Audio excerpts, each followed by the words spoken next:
So your question is, how do I get into the 0 point more? Yes. Right? Okay.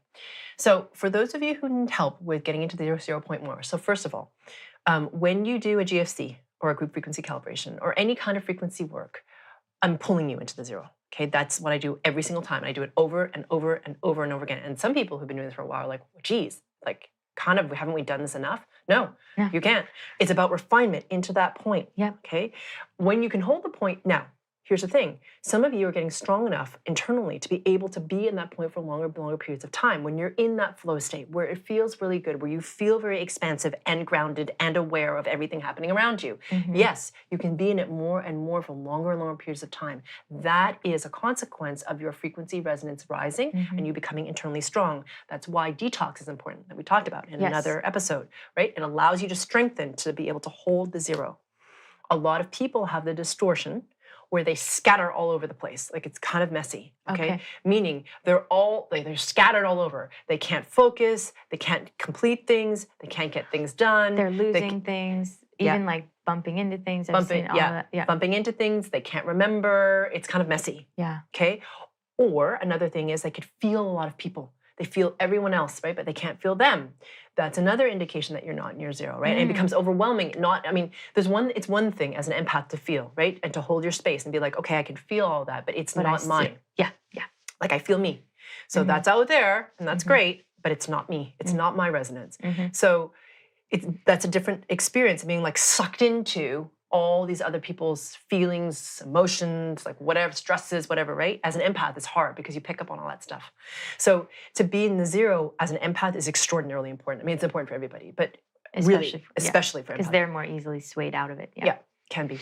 So that's the thing about the 0 point is that, as you get stronger, I'm just going to contrast this for a moment.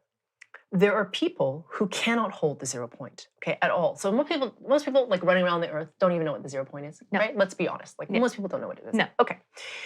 And there's some people who we will call crazy because they can't hold the 0 or be anywhere close to it. So let me just go back a little bit, okay?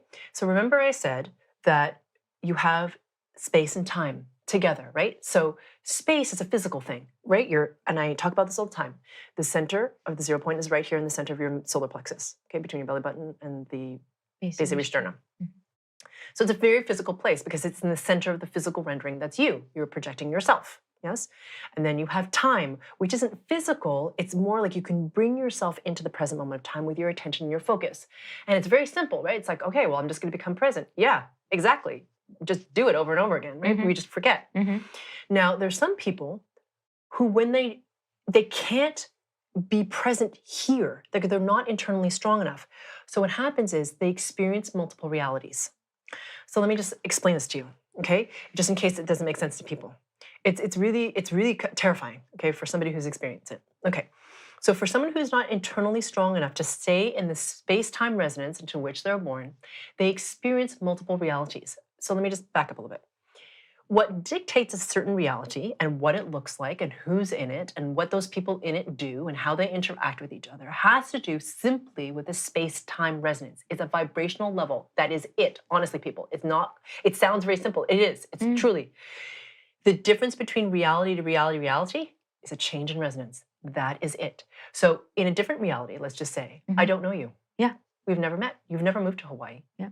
I don't know you. We have never, you don't exist to me. Yeah. Do you see? Yeah. Or there are realities where I didn't meet Chris. Or the realities where I chose to not do frequency work. Or the reality, do you see what I'm saying? All existing at once.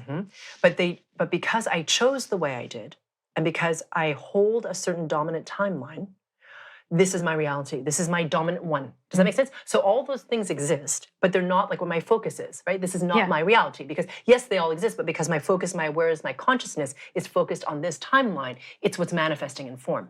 Does that make sense? Fascinating. It's there, but it's not physical in the same way because I don't experience it because my consciousness is here. Yeah, your consciousness is in this reality. Yeah. Yes. And what will happen is as you get stronger and stronger, all of your different realities start to become one. Like they all start to merge and become one reality in a good way. Oh, meaning you don't get like scattered in these weird loops or like distortions that you can get caught in.